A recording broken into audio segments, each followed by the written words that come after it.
കണ്ടില്ലേ, നമ്മളിന്ന് അടിപൊളി ചെമ്മീൻ ബിരിയാണി ഉണ്ടാക്കിയിട്ടുണ്ട്. ചെമ്മീൻ കിട്ടിയാൽ ഉടനെ ചെമ്മീൻ ബിരിയാണി ഉണ്ടാക്കും. അത് കുറച്ച് നാളായിട്ട് അങ്ങനെയാണ്.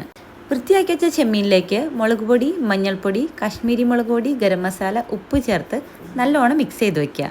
പിന്നത്തെ പരിപാടി ഇതിന് വേണ്ട ഉള്ളിയും തക്കാളിയും എല്ലാം മുറിച്ച് വയ്ക്കുക എന്നുള്ളതാണല്ലോ. എല്ലാം മുറിച്ച് വെച്ച് കഴിഞ്ഞ് നമുക്ക് ചെമ്മീൻ പൊരിച്ചെടുക്കാം. ഈ ബിരിയാണികളിൽ ഏറ്റവും എളുപ്പം ഈ ചെമ്മീൻ ബിരിയാണിയാന്ന് തോന്നൂല്ലേ? ചെമ്മീൻ ഒന്ന് പൊരിച്ചെടുക്കുന്ന പണിയല്ലാണ്ട് ബാക്കി പണികളൊക്കെ വളരെ എളുപ്പമാണല്ലോ. പക്ഷേ ഇതൊന്ന് പൊരിച്ച് സെറ്റായി കിട്ടാൻ കുറച്ച് സമയമെടുക്കും. ചെമ്മീനും ചെമ്മീൻ ബിരിയാണിയും ഒന്നും എനിക്കധികം ഇഷ്ടമുള്ള കാര്യങ്ങളായിരുന്നില്ല. പക്ഷേ ഞാൻ തന്നെ ഉണ്ടാക്കി കഴിക്കാൻ തുടങ്ങിയ പിന്നെ എന്തോ അങ്ങോട്ട് ഇഷ്ടമായി തുടങ്ങി. പൊരിക്കാനിട്ടിരുന്ന മീനെല്ലാം ഒന്ന് മറിച്ചിട്ട് കൊടുക്കുന്നുണ്ട് കേട്ടോ. ഈ ഒരു സെറ്റ് കഴിഞ്ഞ് നമ്മൾ ഒരു സെറ്റും കൂടെ ഇതുപോലെ മീൻ പൊരിച്ചെടുക്കുന്നുണ്ട്. പൊരിച്ച മീനെല്ലാം മാറ്റി വെച്ച് ആ എണ്ണയിലേക്ക് തന്നെ ആവശ്യമുള്ള ഉള്ളി ഇട്ട് കൊടുക്കുക.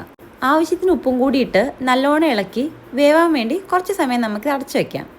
അടച്ചു വെച്ച് കുക്ക് ചെയ്താൽ ഉള്ളി നല്ല സോഫ്റ്റായി കിട്ടും. അത് കഴിഞ്ഞ് ഇതിലേക്ക് ഇഞ്ചി, വെളുത്തുള്ളി, പച്ചമുളക്, പെരിഞ്ജീരകം ചതച്ചതിട്ട് നന്നായി ഇളക്കുക.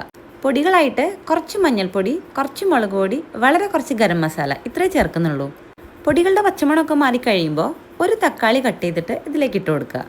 തക്കാളി നല്ലോണം ഇളക്കി വെന്തുടഞ്ഞു കഴിഞ്ഞാൽ നമ്മൾ നേരത്തെ പൊരിച്ചു വെച്ചിരിക്കുന്ന മീൻ ഇതിലേക്ക് ഇട്ട് കൊടുക്കുക. ആവശ്യത്തിന് ഒരിത്തിരി കറിവേപ്പിലയും കൂടി ഇട്ട് മസാല പരിപാടി നമ്മൾ അവസാനിപ്പിച്ചു. റൈസ് നമ്മൾ നേരത്തെ കുക്ക് ചെയ്ത് വെച്ചിട്ടുണ്ട് കേട്ടോ. മസാലയെല്ലാം കുക്കറിലേക്ക് മാറ്റി അതിന് മേലെ കുറച്ച് പുതിനയില ഇട്ട് നമ്മൾ ഉണ്ടാക്കി വെച്ച റൈസ് അതിൻ്റെ മേലേക്ക് നിരത്തി കൊടുക്കുക. റൈസ് ഇട്ട് കഴിഞ്ഞ് നമ്മൾ അതിൻ്റെ മേലേക്ക് ഒരിത്തിരി ഉള്ളി വറുത്തത് ഇട്ട് കൊടുക്കുന്നുണ്ട്. പിന്നെ അണ്ടിപ്പരിപ്പ്, മുന്തിരി എല്ലാം ചേർത്ത് അടച്ചു വെച്ച് കുറച്ച് സമയം ഒന്ന് ചെറിയ തീയിൽ കുക്ക് ചെയ്യുക. പ്രഷറൊക്കെ പോയി കുക്കർ തുറന്നു കഴിയുമ്പോൾ നല്ല അടിപൊളി ടേസ്റ്റുള്ള ചെമ്മീൻ ബിരിയാണി റെഡിയാവും. ഹോട്ടലിൽ കിട്ടുന്ന ചെമ്മീൻ ബിരിയാണിനെക്കാട്ടിലും നമ്മൾ വീട്ടിലുണ്ടാക്കുന്ന ചെമ്മീൻ ബിരിയാണിയാണ് ഏറ്റവും ടേസ്റ്റി ആയിട്ടുള്ളത്.